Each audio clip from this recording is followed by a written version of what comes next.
generally, what is your philosophy behind trying to find a leadoff hitter, and then what do you like about SEMO filling that role? Yeah, I mean, Simo wants to be in there. He wants to win. I mean, to the point where those competitive juices will kind of boil over or overflow. Which, I mean, at times you got to tame that down, and then when it's gone, you miss it. With a guy like Drew Gilbert, for instance. But for a leadoff hitter, it kind of depends on who you have. I mean, we haven't really said we want to play one style of baseball or the other than we want our guys to play hard. So a little bit of it is the hand you're dealt or the people you recruit. And for us, we don't really have, a lineup that speaks to this guy's a good, slasher, or this guy just needs to get on base, or, a lot of variance. We're blessed to have more than a handful of guys who could be middle of the order hitters for really any team since we've been here. And, at times, you kind of wonder if you're doing the right thing in any spot. And in the leadoff spot, for instance, you got Simo, one of your best guys at driving in runs. He's in the top of that spot, which will probably sacrifice a few RBIs, but he's a confident kid. So anybody can kind of brace that first at bat. Sometimes if you just see 6 pitches but you don't get a hit, it's a good at bat for your teammates, just not for you. So you got to have thick skin and be confident like he is. And the other thing is, if you do the math and you keep the lineup the same year, that's going to be the guy that has the most at bats out of anybody else. So he's arguably the most dangerous offensive player we have, at least on certain occasions. So there's a lot of things that go into it, but I also think maybe it showed up more last year than anything. One strength of this staff is we have healthy debates amongst all the coaches and kind of voice our opinions, and we're not afraid to try something. And sometimes it doesn't work at all. Sometimes it's risky, but we try different things, and the times we've tried that, it's seemed to fit.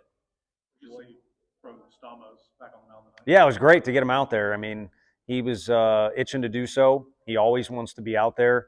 At the same time, when he's in the dugout, he's always involved in the game, whether it's actively just kind of watching. So he's prepared, cheering on his teammates, all the good things you're hoping for as a coach. So just at the end of the summer, it's wild how it worked out. It was the last guy. It was Griffin Merritt the year before. This year it was him. He was the last guy added to the roster, and I was really, really excited at the time, just because he's a very likable kid. But I'm more and more excited every day, and he's going to help us win some ball games. But again, he just that's the type of guy you want to have on your team, regardless if he pitches with his right arm, left arm. He's a hitter, just a defender. So it's just good to get him out there. And he's older. He doesn't, not worried about him being in a rhythm or, get him in a situation where there's a guy on base, so he's prepared. I mean, he's older, he's experienced, he's thrown in a bunch of different situations. He just needs to get back into a groove where he's available all the time, and fortunately, we're there. I mean, to jinx you here, but it feels like you guys have hit on a ton of these transfer pitchers the last couple of years. What's kind of the key to evaluating those guys? Well, originally we didn't want to dive into deep waters with that stuff. When the rule changed, we had the 22 team, which kind of spoke to development, and everybody preaches and says that word in recruiting, but we truly are confident in the development piece. A part of it is how many people we have involved, the resources we have, and then just it's really important to us. There's a lot of people here that didn't have a lot of ability starting out or had to scratch and claw and fight for everything they got. So starting from, if you want to call it the bottom of the depth chart, I feel like all of our kids get all of our energy to try and help develop them. But having said that, we also recognized, it's a part of college baseball now, in particular in the SEC, because there's some kids that do well at other places and want to be in the league that maybe is at least the most talked about. So for us, we're not looking for too many, so we can it's frustrating. There's been a couple that I wish we had last year or this year, but we just kind of pick a couple that are a good fit, and they've also got a proven track record. So we're off to a pretty good start there. And then you hand them off to Coach A, and it's gone well. So, I mean, we need to put it to paper. The kids that have been here, you shouldn't transfer unless you know you're going to play more and you're going to improve your situation. I like guys staying where they're at. But, we should put to paper the guys that have come here have all not only been on the field a bunch, but have had success. Not just on the mound, but positionally too. What you learned about this team pre-SEC play? They're a little tougher. I would say since January. I think at the end of the fall, that was a challenge you put out there, and sometimes it's tough to judge that. But I think they're tougher than maybe the coaches gave them credit for early on. I think they've handled the lineup getting posted pretty good. There's certainly been guys up in the office that want to know what they got to do to play more, but no one has complained. No one's pouted. Um, that sounds simple, but that is massive. I mean, for the coaches, that is massive, but also for the guys playing. Like I played one time at second base, and it ain't fun to take pregame in and out when the guy that's the other second baseman is pouting and he doesn't like you, or he doesn't like you because you're playing. And I'm just trying to throw out an example of how it can kind of create a toxic situation, even if it's just a small one. So those two things have been impressive, and there's been some others, like getting Matty D back out there after a while, and B Rob's first career outing was tonight. So there's been a lot of firsts happen and a lot of boxes checked, but it's early in the year. We need to just keep evolving as a team. What's your scout on Alabama? It's a lot of times you guys ask me, on Tuesday nights, and the Eastern Kentucky got all of our attention, and that includes the players. I really like the way they approached spring break, a contested weekend, a heated win on Sunday, a true sweep, which, the first weekend we played mixed competition, and they were all business. You could sense it well before the scoreboard started. So that's kind of where our focus was. But Alabama has a new coach, so there'll be new energy there. And then we know some of the players that are returning. I'm sure they added a few too, but we've got some people that truly earn their salary in our building that have already been digging into that. So we'll connect and join forces. But they're an SEC team. We've got to go on the road. And like I said, I'm familiar with who their new coach is. He'll do an excellent job over a long haul there, and I don't see why that wouldn't have already started now too. How important was that Dallas strikeout, especially after going down 2-0 in the count? It was big, but also just the way he was throwing was really good. We say it to the guys, but I don't think they really listen, including kids that come to camp or kids we recruit. College coaches are not all geniuses, but they have their master's degree in baseball, so to speak. And when they're watching these kids, they're not always just looking for what you're doing; it's how you do it. So some guys, if you know what a pop time is, catcher, you could cheat your butt off and get a real quick time throwing the ball down to second, but it's going to turn off a scout or a coach. You want to see a guy that looks like a ball player and does it right, and you get a fair look at them. I don't know if that example applies, but for our guys, often we're looking at their presence and how they're handling situations. And eventually you can't just go 0 for 40 as a hitter and we'll just keep putting you back out there because you have good presence. But the way he was throwing the ball and the presence was huge, and the byproduct was able to get a strikeout.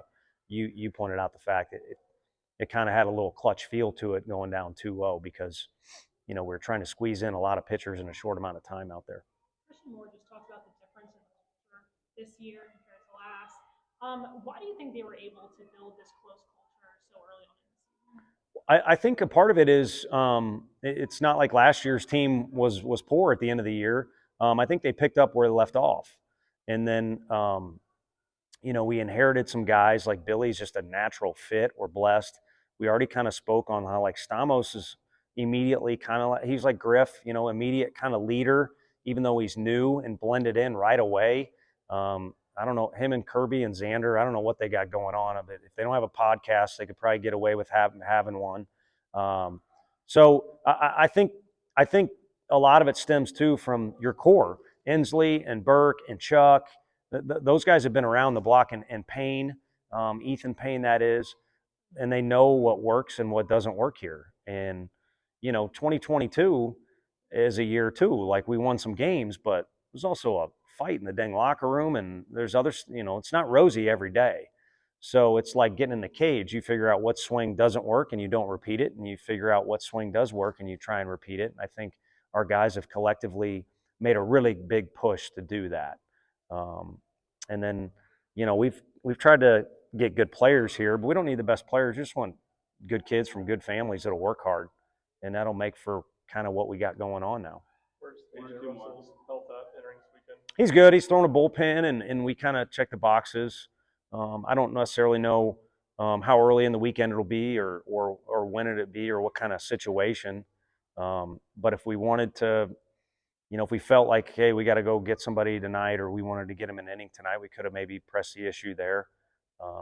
But early in the year, still fairly conservative. I get it. This is a watermark, and we're about to start conference play.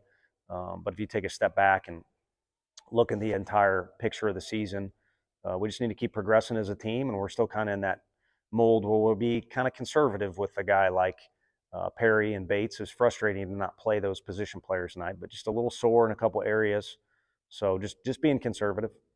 How do you sort of manage the? It's more important, obviously, to be at your best later in the season than it is right now. But SEC is such a competitive league, and y'all made a run last year, but it's hard to do that. Yeah. How do you manage that sort of with your team and with yourself in terms of wanting to win every day, but also kind of trying to see the big picture? Yeah, well, I think you better come to the park and bring it in our league, and you're wasting your time if you're picking. I don't know what the rankings are. I'm sure the top 10 has got to be littered with a few teams in our league, but to me, you might as well just throw them all in the same hat. If you host them, you'd like to think you got a little bit of an advantage because you're at home, but it doesn't matter which SEC team is. It's gonna be hell. I said that the other day, so I feel like I can say it again today. I didn't get any mail or anything, any email. And then when you go on the road, it doesn't matter which venue it is. They all have a difficult thing about them, and it's tough. So you better bring it first of all. And then when it starts, yeah, you're kind of trying to get to 15 wins is a great watermark. It sounds like you got low standards, but if you can get to 15 wins, you've put yourself in an awfully good position. There's some other math that coaches. I don't talk to the players about it, but you could say. So you're trying to get there. Well, how are you going to get there? You got to try and win on a Friday or a Thursday if that's when the series starts. And if you don't, you can't get too down because baseball already will beat you down, and then the SEC will beat you down worse. So if you're throwing fire or kerosene on that fire by beating yourself down a little bit too, or we're doing that as a group in the locker room, it just makes for a big mess. And then if you happen to win game one, it's certainly not time to bust out the champagne or, with some of these 19-year-olds, Welch's, I think, makes a nice champagne-looking bottle. It's not time to do any of that yet. So, on the hunt for the next one, and you hope they pile up to somewhere that watermark where 14 should get you in a regional, but 15 means you're not sweating, and 13's possible, and 16's a hell of a lot better. But one day at a time is a nice little cliche for a reason, in particular in baseball. So that process will start for us on Friday.